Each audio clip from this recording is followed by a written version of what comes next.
सुप्रभात छात्रों। आज मैं आपको कक्षा 8 संस्कृत पाठ 2 बिलस्य वाणी न कदापि में श्रुता, इसका अर्थ है कि बिल की वाणी को मैंने कभी नहीं सुना। इस पाठ को मैं 2 भागों में बांटकर आपको पढ़ाऊंगा। यदि एक भाग में रखूंगा तो वीडियो बहुत बड़ा हो जाएगा और विशेष चर्चा न करते हुए सीधे पाठ्य पुस्तक में आइए। ये पाठ जो है पंचतंत्र से लिया गया है और पंचतंत्र के तीसरे तंत्र से लिया गया है। जिस प्रकार से कुछ ग्रंथ पुस्तकें इत्यादि अध्यायों में विभाजित होती हैं, उसी प्रकार से ये तंत्र में विभाजित है। तो पंचतंत्र के तीसरे तंत्र से लिया गया है, जिसका नाम है काकोलुकीयम। इसके लेखक हैं विष्णु शर्मा। इसके 5 खंड हैं, अर्थात वही 5 तंत्र। इसमें मुख्य पात्र पशु और पक्षी हैं। तो चलिए देखिए क्या लिखा है। कस्मिचित बने खर नखरा नाम सिंहा प्रतिवसति स्म। किसी वन में खर नखर नाम का एक शेर रहता था। सा कदाचित इतस्तता परिभ्रमण क्षुधारता न किंचिदपि आहारम प्राप्तवान। वह भूख से व्याकुल होकर इधर उधर घूमता रहा, लेकिन उसे कुछ भी आहार नहीं मिला, अर्थात भोजन नहीं मिला। ततः सूर्यास्त समये एकां महतीं गुहां दृष्ट्वा सः अचिन्तयत्। सूर्यास्त समय, सूर्य अस्त के समय में, मतलब घूमता रहा, शाम हो गई तो उस समय उसने एक बड़ी सी गुफा देखी। महती यानी कि बड़ी सी गुफा देखी, और उस गुफा को देखकर सा अचिंतयत, वह विचार करने लगा, सोचने लगा। नूनमेतस्यां गुहायां रात्रौ कोऽपि जीवा आगच्छति।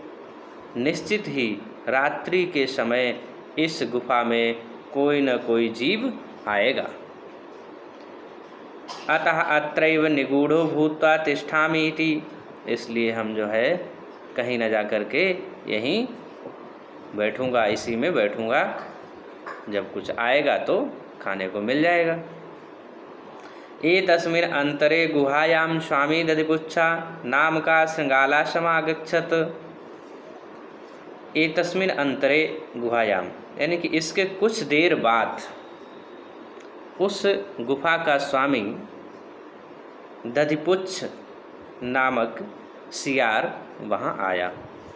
अर्थात उस गुफा में एक सियार रहता था, गीदड़ रहता था, जिसका नाम था दधिपुच्छ। सा च यावत् पश्यति तावत् सिंहपद पद्धति गुहायां प्रविष्टा दृश्यते न च बहिरागता। सा च यावत् पश्यति तावत् सिंहपद पद्धति। उसने देखा कि गुफा के अंदर शेर के पद चिन्ह जाने के बने हुए हैं। शेर जो है, ऐसा लग रहा है कि शेर के निशान बने हैं पैरों के, लेकिन वो केवल जाने के बने हैं, न च बहिरागता, ना कि बाहर आने के। अंदर जाने के निशान हैं, लेकिन बाहर आने के निशान नहीं हैं। उसने ऐसा देखा। श्रृंगाला अचिंतयत, उस गीदड़ ने विचार किया, सोचा, अहो विनष्टो अस्मि, कि अब तो मेरा विनाश है, अब तो मरना है, क्योंकि गुफा में शेर है और वो शेर के जाने के निशान है, लेकिन आने के नहीं हैं। नूनम अस्मिन् बिले सिंहा अस्ति इति तर्कयामि। अगर इस बिल में शेर बैठा है तो फिर मैं क्या कर सकता हूँ।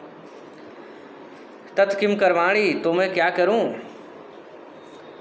एवं विचिन्त्य, उसका तत्किम करवाणी, उसका मैं क्या करूँ, उसके साथ क्या करूँ फिर, अर्थात उससे कैसे बचा जाए। एवं विचिन्त्य, ऐसा विचार करके दूरस्थम रवम करोतुम आरब्धा। दूर से ही उसने आवाज़ लगाना शुरू कर दिया।